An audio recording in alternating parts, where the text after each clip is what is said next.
we have to keep a video record of what Alice does in class. You never know with her. Moved over there. That's right. She moved over there, the camera moved over there. There's no relationship, I promise.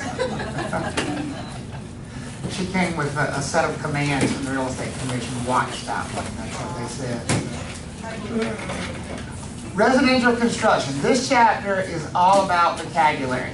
There's nothing to explain or figure out in this chapter, which is good. It's just strictly going to be a vocabulary-based chapter. So the best way to handle this, if you haven't already studied it, is simply make flashcards for yourself. So that you, because if you can just identify the component that they're talking about, then you're going to be fine with anything. I would expect to see 1 or 2 residential construction questions on the exam. The good news is they should be gimme questions because they don't require any thought process. They just simply, it's a matter of, do you know the vocabulary? And I promise you that I don't believe you would see any vocabulary that's not covered in my slides. So we're just going to go through the vocabulary that's covered in the slide packet, okay? All right, so the first is the footer. We're going to kind of start from the ground and work our way up. The lowest piece of construction in a residential property is the footing. Just like the lowest point of construction for you as a human being is your feet, the lowest point of construction for a home is the footing. And it's actually below ground. The footing is buried in the ground. So when you see construction begin on a house, what's the first thing they do? They dig out a big trench of the shape of the foundation. Has everybody seen that before? And then they come in and they pour that trench full of what?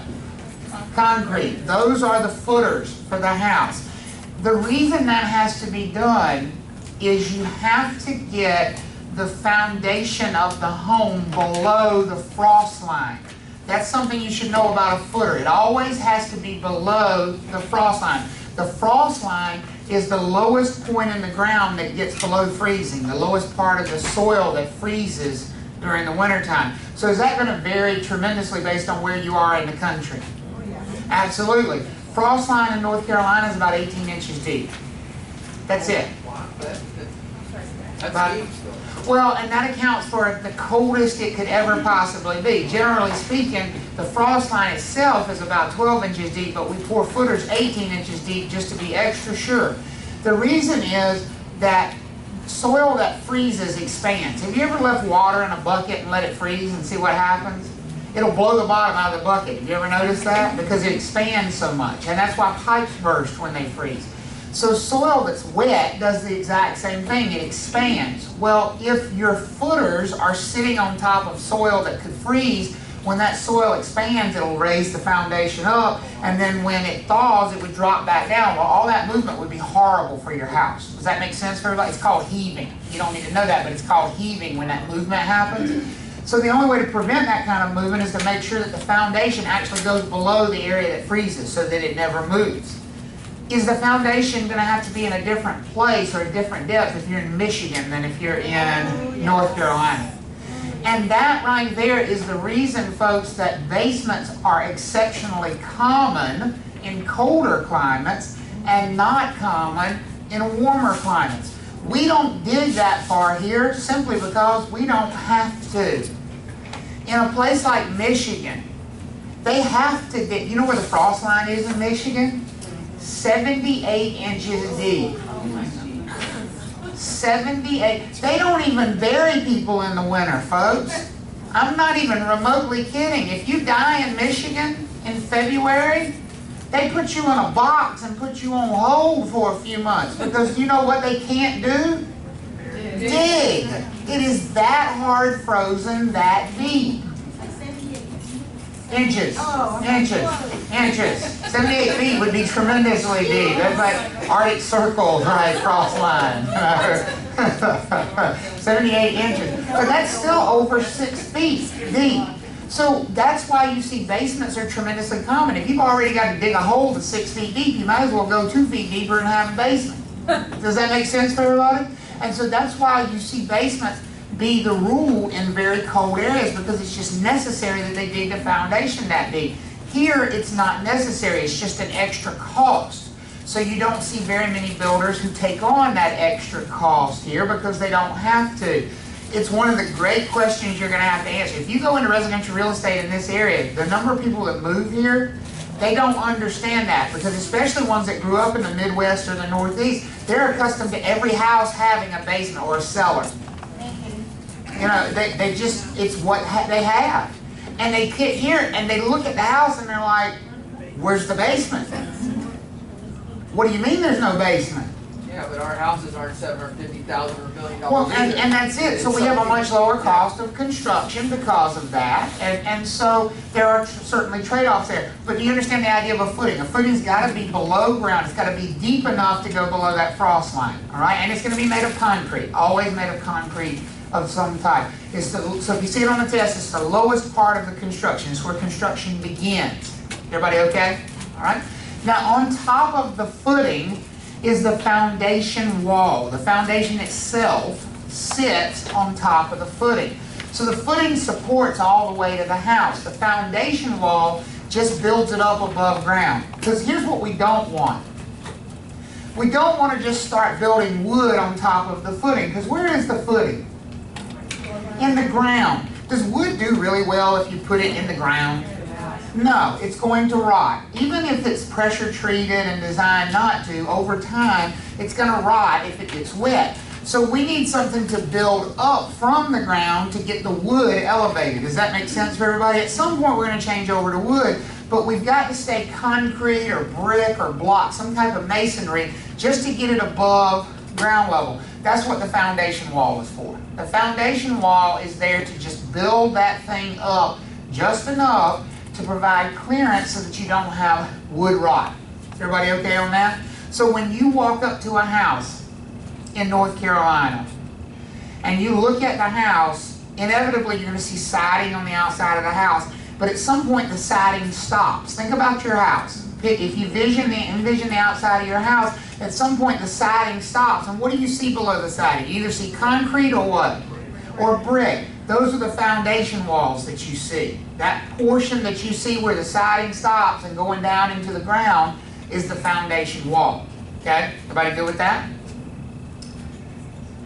Underneath the house, if it's a crawl space, and we're going to talk about a crawl space in just a second. Everybody familiar with a crawl space, right? You go down there often, don't you, and check it out under your house? You should.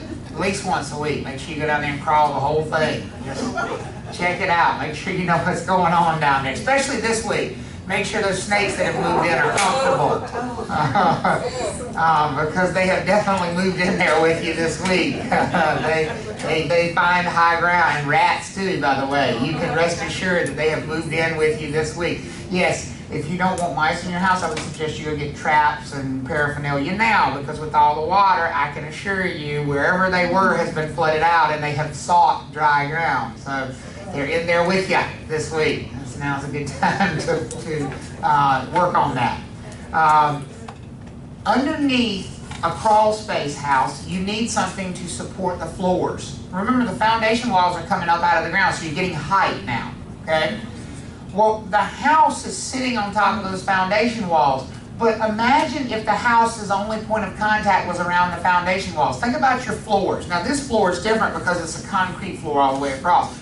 But if this were the floor in a house, and you get out in the middle of the floor, and there was no support under the middle of this floor, what would it feel like? It would have bows in it. It would be. How many of you ever walked across a house and you can hear the china cabinet vibrating when you walk across? You know, you walk across the room and you think either I am really fat today, or this house is moving. Right? Have you ever been in a house like that? You walk across and all you can hear is, and you can see the stuff vibrating in the cabinet. That is a house that doesn't have enough piers. These are called piers. These columns that are underneath the house. They provide support for the floor structure. That's what keeps that floor from sagging and from having that springiness in it, are the piers that are underneath the house. Here's how I always remembered piers. Think of a fishing pier. When you envision a fishing pier in your head, what's the thing you think of? You don't think of the pier itself, you think of the what? The stilts coming up out of the water. Isn't that what those look like? So the piers are those columns that are underneath the house to provide support for the floor. Remember, we're just kind of going ground up here. We're working our way upward. Now we're finally ready to talk about the different types of crawl spaces that we might have to have. The most common is the one we were just looking at, called the crawl space. In North Carolina, this is by far the most common foundation. Now, as you get north of us, this is not the most common foundation. As you get north of us, a basement would be the most common foundation. As you get south of us, this is not the most common foundation. The most common foundation south of us would be a slab foundation. But we're in that portion of the country where by far the most common type of construction is something called a crawl space. A crawl space is sort of a hybrid type foundation. You don't have a basement, you don't have usable space beneath you, but we also didn't build a house directly on top of the ground. Does that make sense for everybody? We wanted to elevate the house a little bit off the ground, but we didn't go to the extent of actually digging out and building a basement, and that's the crawl space. Those are those deep, dark, ugly places that are under your house that you probably never go into, but you should every once in a while. Especially this week, no kidding, you should look under there. What would you be looking for this week? Water. You ought to take a look under there this week and see if you have standing water in your crawl space, because it's very likely that you might. And if you do, you need to get that taken care of, because water in the crawl space, if it stays there for a long period of time, could undermine the foundation. It could also lead to mold and wood rot, especially if you have like a piece of insulation that's fallen down. You have a piece of insulation from the floor that's fallen down, laying on the ground, and the crawl space has water in it right now. You ever seen what a wick does? It sucks that water right up, and that insulation that's laying down on the ground right now, that's hanging halfway between hanging up and hanging down, it's like a wick, and it's just sucking that water up, and that water is absorbing right into that wood up there, and that will eventually cause wood rot and mold. So it is a good time to take a look in your crawl space and make sure you don't have standing water down there right now. Yes, sir? Now that you mentioned the frost line, and then you said that there's heaving of the ground, so then when they pour a slab, do they do crushed? How do they eliminate that happening with the slab? It does happen with a slab. Slabs do crack and they do move. What they do is they put cables through the slab that provide tension on it that limit that movement. But yes, they do crack and they do move. There is always more movement in a slab foundation house than in a crawl space foundation house for that very reason. That's why slabs are considered an inferior type of construction to a crawl space house, because you do have more structural problems over time with slab construction. Why do you think we do slab construction? It's cheaper, vastly cheaper than crawl space construction. A crawl space foundation costs about 50% more than a slab foundation does. Builders like slabs because they're cheap, they're fast, it's instant foundation. It's like sod. It's the builder's version of a sod yard, because this morning you don't have a foundation, this afternoon, voila, foundation, because the concrete truck showed up. And you pour it, and there it is, and you're ready to start building. It takes much longer to build a crawl space foundation, and it's more expensive. But generally speaking, crawl space houses have shown to perform better long term than slab houses have. They breathe, they move, you have a lot. The nice thing about it's not that crawl spaces don't move, but one pier shifting is not going to cause a catastrophic problem with your home structure. You can fix it a lot. And you can fix that one. It's a lot easier to repair this because you can access it. The other problem you run into with slabs is it's very hard to repair a slab, because how do you get to it to fix it? There's no way to get under it. $1,000 to repair a slab in California. Yeah, there are services that can drill through and they can pump high pressure concrete underneath it to raise it back up, but it's an expensive process. Okay, so by far most common is the crawl space. The least common in North Carolina is the basement, and these can either be finished or unfinished. Now in North Carolina we have very few true basements. What we have are what we call daylight basements or walkout basements. Generally speaking, we only put basement homes on lots that slope off toward the back, so that one side of the basement is actually exposed, rather than a true basement home. Wendy may have encountered these sometimes in Michigan. There are houses in Michigan that all they ever built was the basement. They literally built the basement. They didn't have money to finish the house. So they built the basement. It's like a bomb shelter. I'm not kidding. They built the basement, and so when you drive up in the driveway, there's just a flat piece of concrete laying there with stairs going down to it. And the idea was, well, we'll live down here until we have the money to build a house. And then they just never built a house. So they end up living in a bomb shelter, basically. A basement that never got a house built on top of it. I actually have a house on a full basement right now, so I really like it. Yeah, there you go. Have you ever seen those houses in Michigan? Like the Upper Peninsula have some of those houses. It's the craziest thing. I'm like, what the hell is that? Oh, it's their house. What house? It's just like in the ground. Yeah, but that's Ohio too. Yeah, I grew up in Ohio. We had a full Yeah, I grew up in Ohio. My next door neighbor had a bomb shelter where you had to go and pull the doors to go down into it. But so they said that first, for like the first 2 years, that's all that was there. And they built the house later. Eventually on top of it. It wasn't a neighborhood. Yeah. And everybody in the neighborhood started building houses, and then they built, and they were the only house that wasn't brick in the whole. Yep, it's the craziest dynamic I've ever seen. They just build this thing in the ground. The idea was they lived down there until they had the money to build the house. And then The way it's, I see a lot of basements, we don't have the wrong, would actually just stone. I guess your maintenance costs are real low when all you got is a bomb shelter, right? You know, you don't have to worry about repainting of the new roof and all those kinds of things. But this is the least common foundation in North Carolina. Second to the crawl space is the slab. Technically it should be called a monolithic slab, but we just call them slabs. This is a piece of concrete. So this building is built on a slab foundation. This is very common in commercial construction. In fact, this is the most common type of foundation in a commercial building because it is the most rugged. It is because the whole floor is made of concrete. There are some severe limitations to this type of building though. The most notorious being renovations are almost impossible of certain types because of the plumbing. Your plumbing and your electrical folks have to be installed when this concrete is poured. They have to put your plumbing down first because the plumbing is going to be in the concrete. So you want to move that kitchen sink? Good luck, because you'd have to jackhammer out all that concrete. That is not the case with, obviously, a crawl space home, because with a crawl space home, all those things are going to be accessible.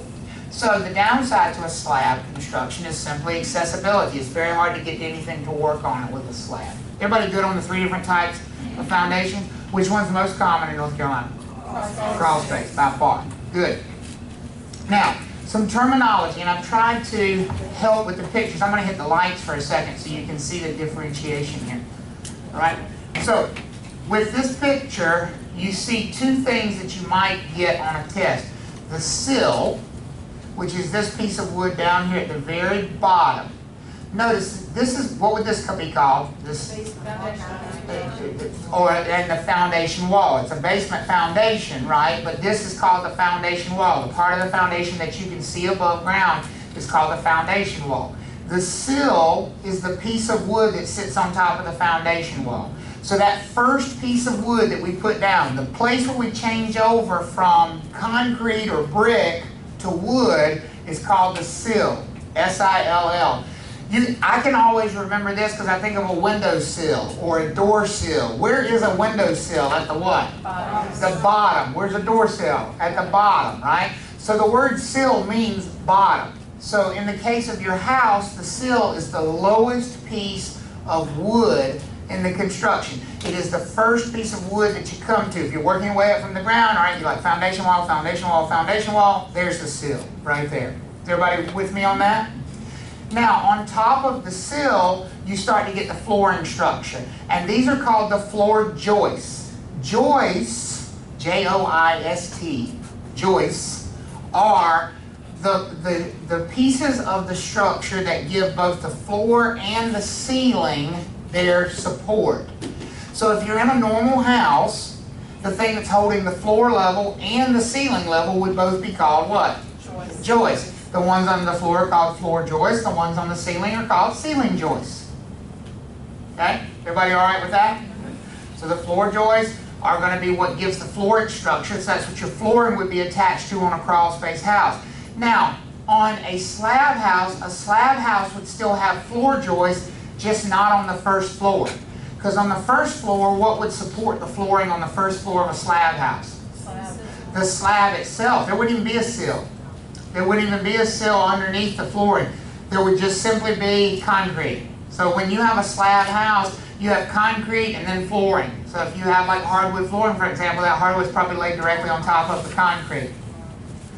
All right? That's why the floors are so cold in a slab house. So a lot of slab houses do have that sensation of having cold floors if you walk around barefoot. And the reason is there's concrete that's right on top, right beneath that. But you would still have floor joists even in a slab house. If it has a second floor, the second floor is going to have floor joists. Does that make sense for everybody?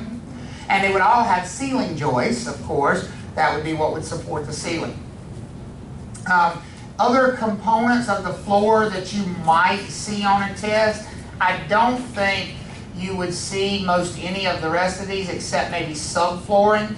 The subflooring is going to be the plywood or OSB board that's on top of the floor joist. You can't just roll carpet out on top of floor joists, because when you step between the joists, what would you do? You fall through, right?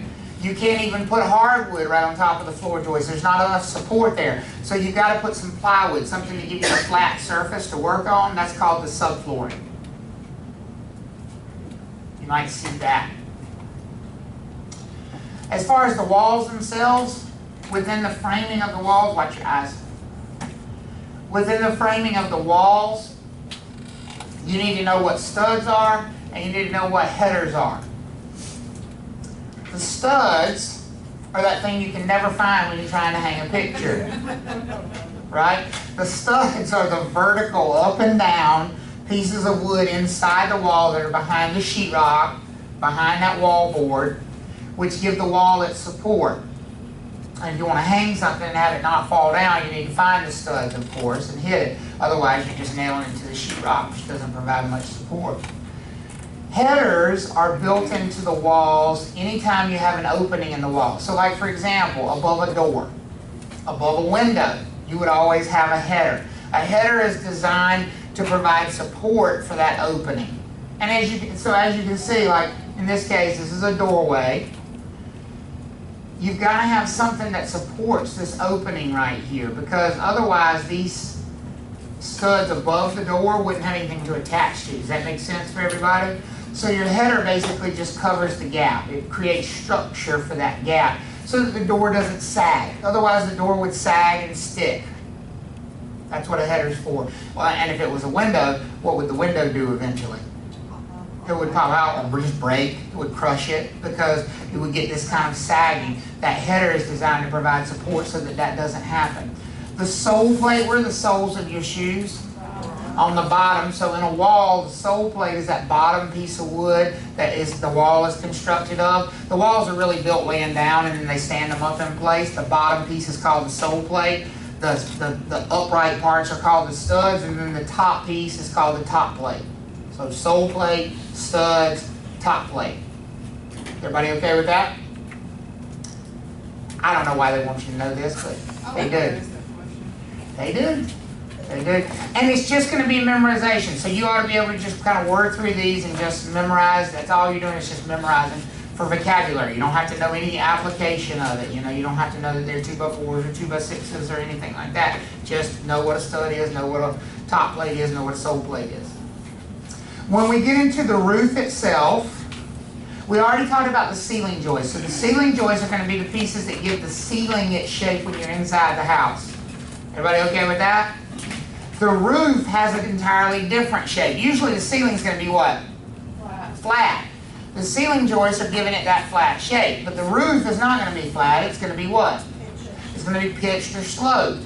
The slope comes from the rafters. You need to know that terminology. The rafters are what give the roof its natural shape, that sloped shape. And it's sloped so water will run off of it.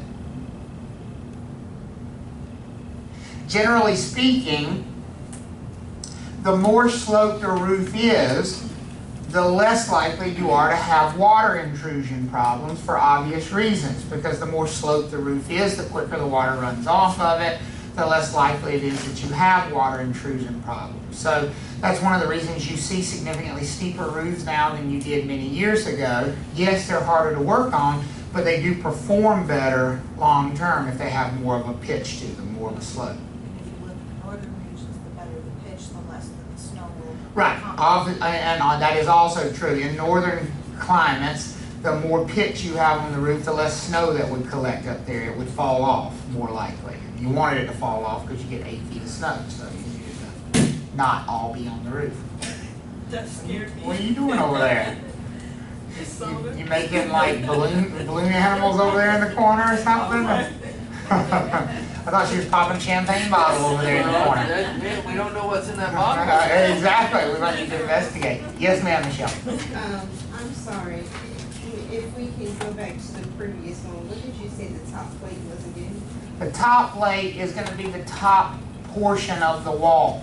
So when the wall is constructed, you have to nail the studs to something. They don't just sit there, right? The studs are upright, right?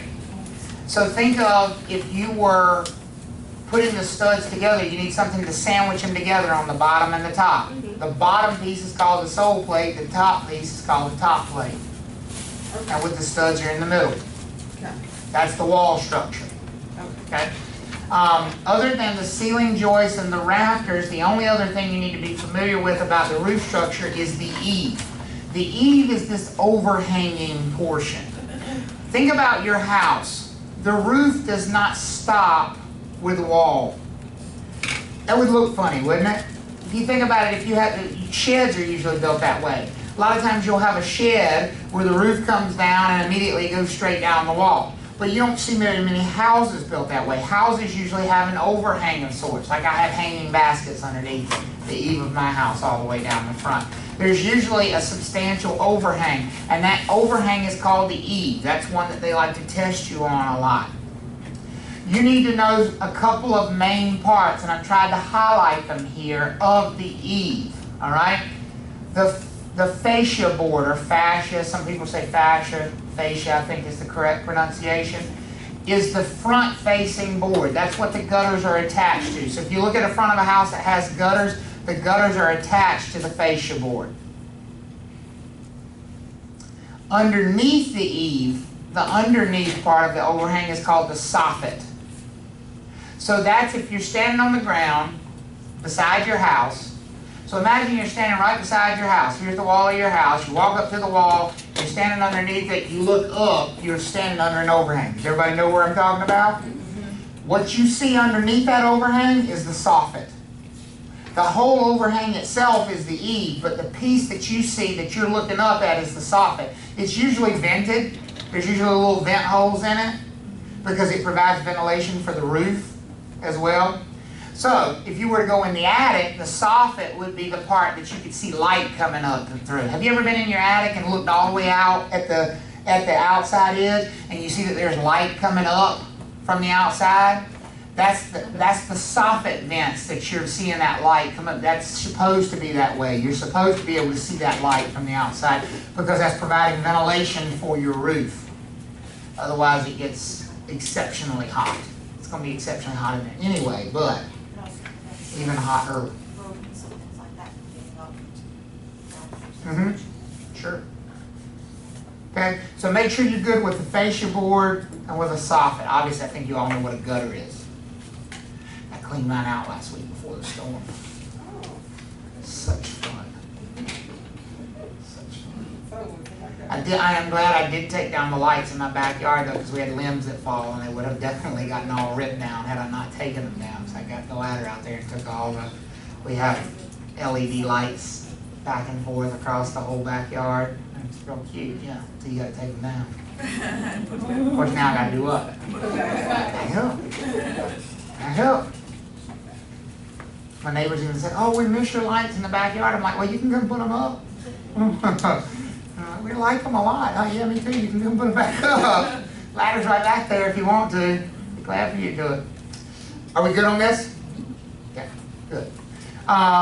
As far as the most common type of roof in North Carolina, the asphalt shingle or just shingle roof is by far the most common type of roof material in North Carolina. You could have other types of roofs. You could have membrane roofs or flat roofs, but by far the most common, like 99% of the time on residential properties, is going to be a shingle roof in North Carolina.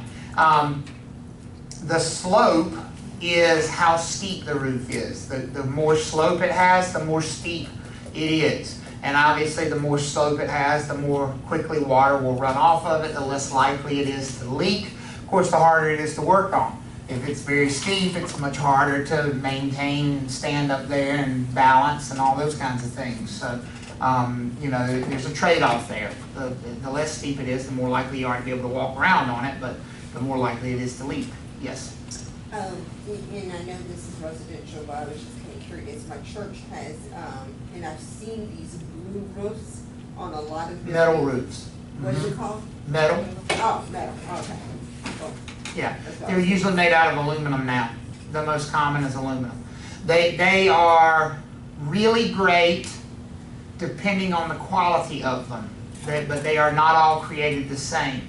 Generally speaking, if you can see the screws that hold them together, that is a much lower quality metal roof than the ones where you cannot see the screws that hold them together. And that's not just an aesthetic thing. That is a very functional difference. The ones where you can see the screws, every single one of those screws has a little rubber gasket around the screw when they put it in. Why do you think the rubber gasket is there?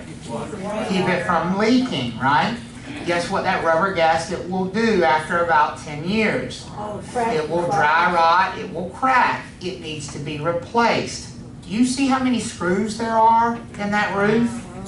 And if they're not all taken out and a new gasket put on that screw and then it put back in, they will eventually create leaks at every single one of those penetrations. And you will have a problem with it. The much more expensive installation of a metal roof is what they call a standing seam roof. And the standing seam roof has an overlap so that the fasteners are covered by the next piece of metal. And they don't have to have that rubber piece around the screws, and you don't have to come back and replace those. The downside is those are about 30% more expensive than the ones with the exposed fasteners. So just FYI, that's something if your clients ever look at a home that has a metal roof on it, it is worthwhile to point out to them that there are two very different kinds of metal roofs, whether the fasteners are exposed or not. And you can see the difference from the ground. If you can sit there and pick out and see the little studs where all the screws are, that's the ones that have to be changed every 10 years or so. All those little gaskets have to be replaced. All right. Wait, one more question. What about the solar roofs? The solar roofs, well, technically speaking, there's not any such thing as a solar roof. They're going to be solar panels that are placed on top of a roof. You're still going to have a shingle roof underneath there. And that creates its own concerns in and of itself, because if you're putting something on the roof and drilling through the roof to attach, that's a potential leak spot. So that would be a concern maybe of having solar panels on the roof, that there might be some potential penetrations that would create leaks. The most common places for a roof to leak are not in the middle of the roof. It's going to leak where the penetrations are, where those plumbing vent boosts come through the roof, where your chimney comes through the roof, where you've got holes in the roof are the most natural places for it to leak. So if you're putting solar panels on there and you've got screws coming through to attach to the solar panels, that's a natural potential leak spot for it. The solar panels themselves don't cause any problems, but it's where they're attached that they could potentially. Another common thing is having somebody like DirecTV come and put a satellite dish up there. They're very slack and lazy about sealing over those roof penetrations, because what they know is if it leaks, it's going to leak 5 years from now and they're long gone and they don't care. So those are the kinds of things to look out for if somebody is attaching something to your roof. In general, it's not a good idea to get up there and walk around on your roof.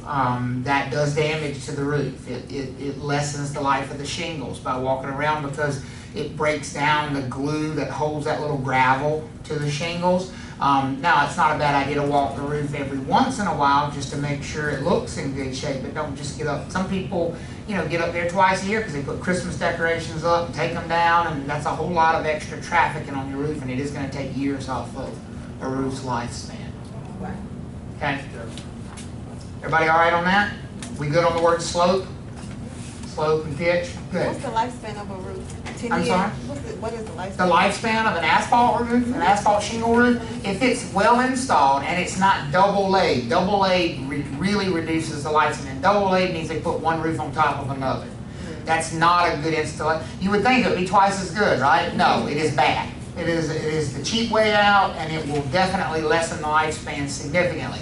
If it is installed correctly and the roof is scraped clean of the old roof and any wood rod is replaced and you've got good, solid roof to attach back to, you can count on 20 to 30 years from an asphalt shingle roof that's well installed. And some of them have been known to go 40 and 45 years without leaking. They're just not guaranteed for that. Do architectural shingles add to the life of the roof? Architectural shingles do not add any lifespan. They're just a lot prettier to look at. They're just a lot prettier to look at. For those of you who don't know what architectural shingles mean, you do, you just don't realize that you do. How many of you have noticed that some roofs are very plain looking? In other words, you look at them and they're just flat as a pancake. They have no aesthetic value to them. And then you look at the roof of a house next door and it has this texture. You can't really put your finger on why it looks better, but it does. Those are architectural shingles. And they're just a fancier shingle. They have many more dimensions to them, the way they're laid on top of each other. The others are called 3-tab shingles. 3-tab shingles are the old-fashioned shingles that just lay completely flat. So if your roof was put on 30 years ago, it's probably 3-tab shingles. If it was done recently, it's most likely architectural shingles, but they still make 3-tab shingles, so some people do go the cheaper route and put them on. They provide no additional benefit, architectural ones, except they're much more attractive looking. And it is a big difference. It is a big difference. Trust me. Yeah. When Yes. we got our roof redone, they were saying that like certain shingles will last 20 years and certain ones will last 30. So is that what you're talking about, difference? Well, that's just a difference in the construction of the shingle itself. That doesn't have to do with whether it's architectural or not. It just has to do with how thick the material that the shingle is bonded to. But the truth is there are a lot of other factors that have a lot more to do with it. If you have overhanging trees and stuff like that, for example, you're not going to get 30 years out of a roof. I don't care what kind of shingles you have. Because all of that stuff that falls down on top of the roof does damage to it every time it hits it. Even it's those little sticks and twigs that fall on top of it, because as they blow around and blow off the roof, they take some of the gravel with them. And so that wears down the lifespan of the roof. It might not do it significantly, but it does lessen it. And also if you let mold grow, sometimes you see where you've got that little green growth that happens on a roof. If it's really shaded, that will happen. And that reduces the lifespan of a roof. So, those are pretty high-end estimates. The reason they can say, oh, this roof is guaranteed for 30 years, because they know you're probably going to be dead by then, or you're not going to own the house anymore. Very few people come back and make claims against their roofs and say, you told me it had a 30-year guarantee, because most people don't own the house any longer to make a claim. So, yeah, I would say 20 years is pretty good for most any roof. Okay? But some of them last a lot longer than that. Some of them less than that because they're not well maintained. Windows, as far as components that you might see on a test for windows, you need to know the difference between a double hung window and a single hung window. And I don't have that here on the slide, but it's a very simple difference. A double hung window is one that both of the sashes move. How many of you have older windows in your house? If you have older windows, you probably have double hung windows. In other words, not only does the bottom sash go up, but the top sash does what? Comes down as well. That's a double hung window. When both sashes move, it's called a double hung window. Many modern windows are what we call single hung windows, meaning that only the bottom sash moves upward. The top sash is a stationary sash. It does not move down. Technically speaking, a double hung window is a superior window to a single hung window. For a lot of reasons, the fact that the top sash comes down is easier cleaning, but also it's better for ventilation purposes. If you're using your windows for ventilation, it's actually better to lower the top sash than it is to raise the bottom sash because heat rises. So by lowering the top sash, you're ventilating the heat out at a higher level. But that's the difference. Okay, so double hung means both sashes move. Single means one does. This is a single hung window in the picture here. Only the top sash moves. I mean, bottom sash moves. And the sash is just the frame, the piece that moves. The other terminology that you might see on a test is this one, the muntins, right here. The muntins are the tic-tac-toe board. It's the pieces that divide the window into panes. These little up and down cross hatches that you have here, those are the muntins. Now they're strictly decorative. Very few windows have true muntins anymore. Old windows have true muntins because they have actually 6 individual panes of glass in the window. The newer windows are just one pane of glass and they have this decorative thing laid over or inside between 2 panes of glass, but they're still called muntins. Okay? So you might see that terminology. I don't know why, that was the stupidest terminology in the world, but you might see it. HVAC systems, we're almost done with this chapter already. HVAC systems, first of all, HVAC stands for heating, ventilation, and air conditioning. Heating, ventilation, and air conditioning. An HVAC system is used to provide comfort in the home, but also humidity control. That's a huge function of an HVAC system. One of the things they might ask you on a test is what's the most common type of HVAC system in North Carolina? The answer to that question is something called a heat pump. A heat pump is by far the most common type of HVAC system across the state. Now, if you live here in Raleigh or in Cary or in a city, it's very likely that you don't have a heat pump. It's more likely that you have a furnace and air conditioning combined. The reason for that is if you live in a city, you have access to natural gas service. Natural gas furnaces are generally a much more pleasing type of heat because it's actually warm. How many of you have a heat pump? Heat pumps are a lot of things. They're reliable, they're efficient, but nobody would ever accuse a heat pump of being warm if you've got one. They will keep your house warm, but it is not the kind. How many of you have a heat pump and you've ever turned yours off and then you walk back in the house and thought, ooh, it's cold in here, let me turn the heat up. 6 weeks later, the house is warm because that's the way a heat pump works. Heat pumps are not made for big swings in temperature. They are made to maintain a temperature. A heat pump uses the air conditioning system to generate heat. I'm not knocking heat pumps. I actually think they're amazing technology. It's the same system doing the heating and cooling. It simply reverses the flow. If you don't believe it, go home tonight or tomorrow morning and you hear your air conditioning running, go outside. Walk around to that air conditioning system and hold your hand over the fan outside. There's a fan out there and there's air blowing out of it. Feel the temperature of the air that's blowing out outside. What is it? Warm. Warm. Warm. The air that's blowing inside is what? Cold. A heat pump takes that process and reverses it. So when you walk outside in the winter and you hold your hand over that unit, that same unit is blowing out air. And now what is that air going to be? Ice cold. But the air inside is going to be what? Warm. It just simply has reversed the flow of the coolant and made the cold side hot and the hot side cold. That's the way a heat pump functions. There is nothing in there burning. There's nothing to generate heat. It is simply reversing the flow of the coolant. That is wonderfully efficient. The problem is it doesn't work well below certain temperatures. Below about 36 degrees, a heat pump does not function. It ceases to function. They know that's a problem, and so they're engineered to overcome that situation. How many of you have a heat pump, have noticed that little red light that comes on every once in a while Oh, there? yeah, that And it expensive. says, that expensive light, that's exactly right. It says EM heat, or emergency heat. My Lord. Heat pumps have built in them a circuit board that senses when it's too cold outside for the heat pump to efficiently heat the air, and they will go into emergency heat mode.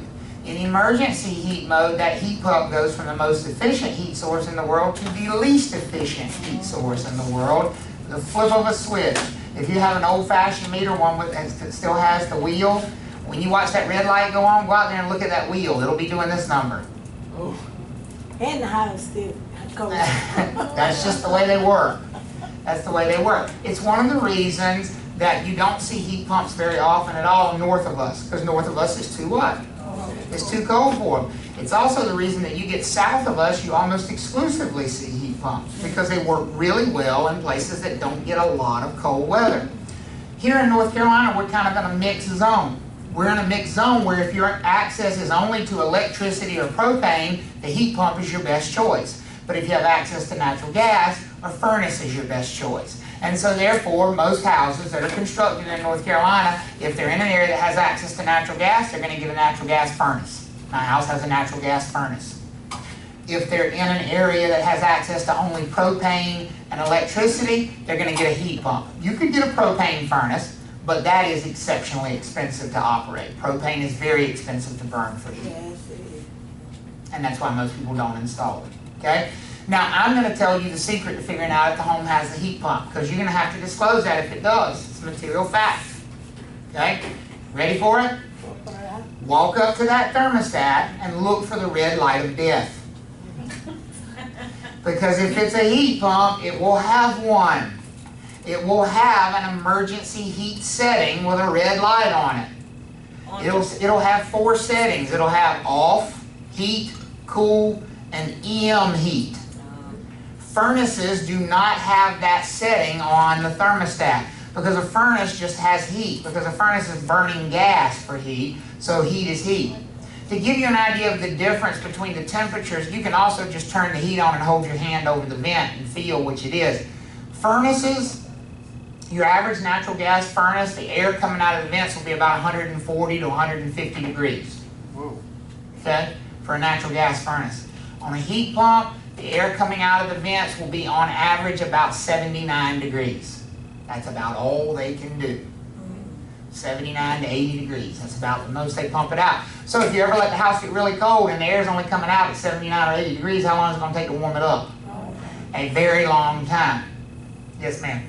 And you know, we have, every year we have trouble with our heat pump. So when the guys come out, they tell us that if emergency heat has to come on, just bring it down 2 degrees at a time. Right. You know, so because if you trying to heat the house real quick and you take it up 5 to 7, 8 degrees, that will automatically make the It throws it into emergency heat mode. And then now you're paying all this money, but it's still not heating that fast. So Mhm. he just told us to inch it up 2 That's degrees. exactly right. That's exactly And right. like you said, it still takes it a while to get there, but it does get there. But you don't And it's pay much more as- efficient than using Yeah. that emergency heat. So if you have a real bad cold snap, put on a sweater and turn the thermostat Yeah. down, because if you see that red light on, you're not going to like your electric bill. Yeah, and then you can, like, during the winter, you go to sleep and emergency heat, it's run all night. Mm-hmm. It will. You It know? will. Essentially, emergency heat is just a big hair dryer. Mhm. You know, you ever looked inside a hair dryer and seen those electric coils that are glowing with the air blowing across it? It's exactly what emergency heat is in your heat pump. It's just an electric coil pack that comes on and then the air blows across it to heat it up. Oh, really? That's it. That's all it is. It's just a giant hair blower, hair dryer. That's it. Turn on your hair dryer. Yeah. That's it. You turn it on about 10 hair dryers and be just as efficient as running the emergency heat in your on your furnace, really, or on your heat pump. Okay. Building codes. Last thing in the chapter, remember that building codes are safety driven. Their main purpose is safety. Make sure you know the difference between a permit and a certificate of occupancy. A permit is permission to make an improvement. When do you get a permit? Before or after you start making the improvement? Before. Before. You go apply for a permit, it's permission to improve. You have to tell them what you're planning to do. You usually have to show some type of a drawing of what you plan to do and tell them who plans to do the work. You get a permit. Once you've got the permit, when the work is done, then you have to go back to the planning and zoning department and ask them to come do an inspection. Once they inspect the work, if the work is passed, they will issue a certificate of occupancy. Now, remember we talked about this before, certificate of occupancy has nothing to do with it being safe for human occupancy, right? What is a certificate of occupancy? It's just proof that you did what? That you followed the building codes, that you followed the process, you obtained a permit, you had the inspections, and the work passed the inspections. That's all it means. Because you can actually get a certificate of occupancy on a water heater, for example. If you go pull a permit to install a water heater, when they come do the inspection and they pass your water heater, they're going to give you a certificate of occupancy. Well, you've been living in the house the whole time, right? So it had clearly, the certificate of occupancy has nothing to do with actually occupying the property. It's just proof that the water heater was installed according to the building codes. Last little note here is the general contractor statute in North Carolina. Anybody can do work without a general contractor's license on real property. But there's a limit to that work. Anybody who's doing less than $30,000 worth of work on a property is called a handyman. They don't need any licensure at all for that.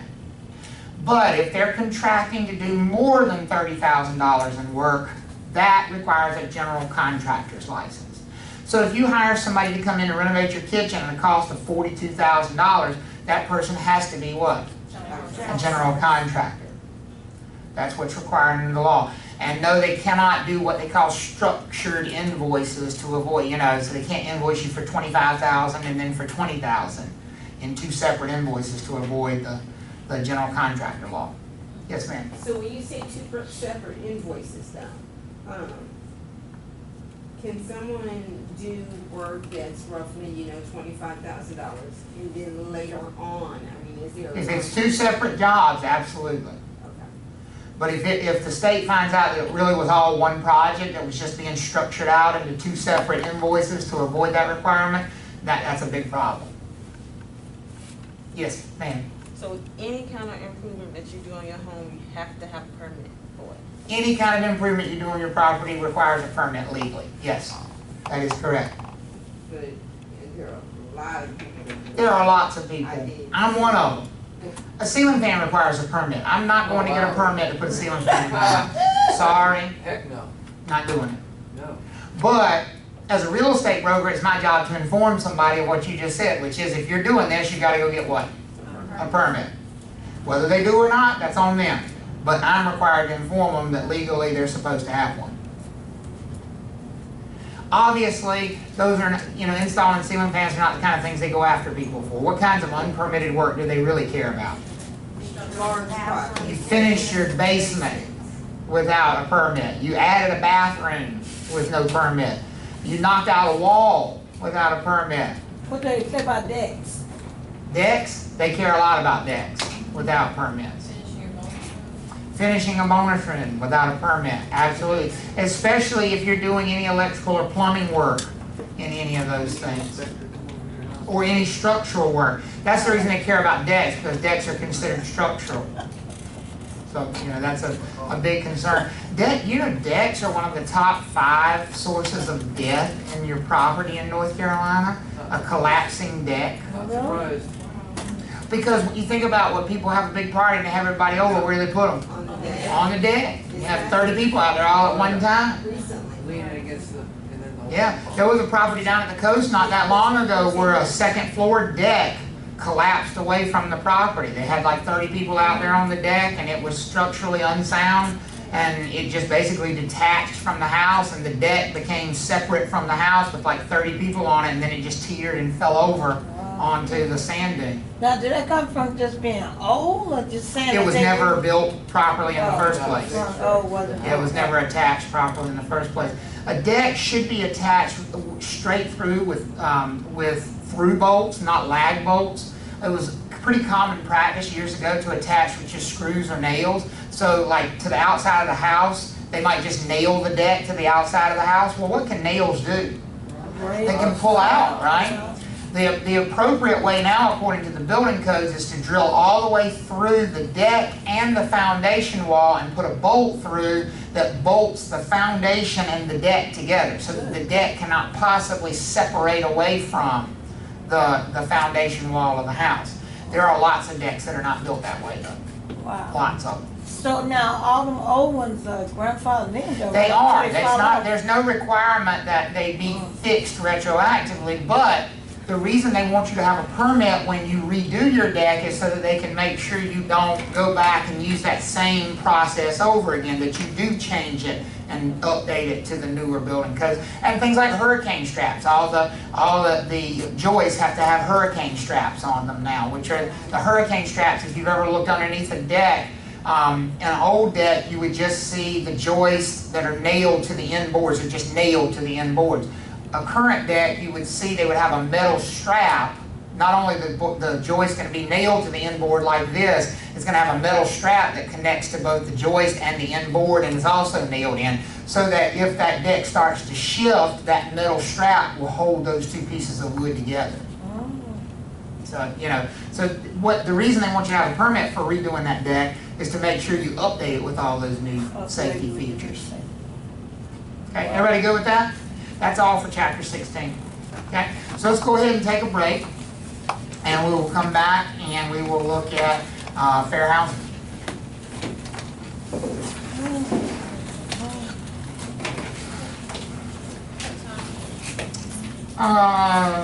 7:25. It's 15 minutes.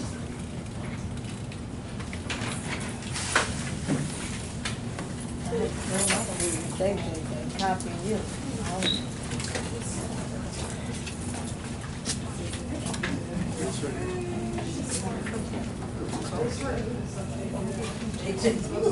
No, I got it from Follow the directions. Oh, you did good. I did the pre-float. Oh, pretty close. I don't have to worry about that, putting it up, Oh, screwing got it that up, all up. tearing up the house. What's free floating? So I didn't have to screw the house and destroy the house.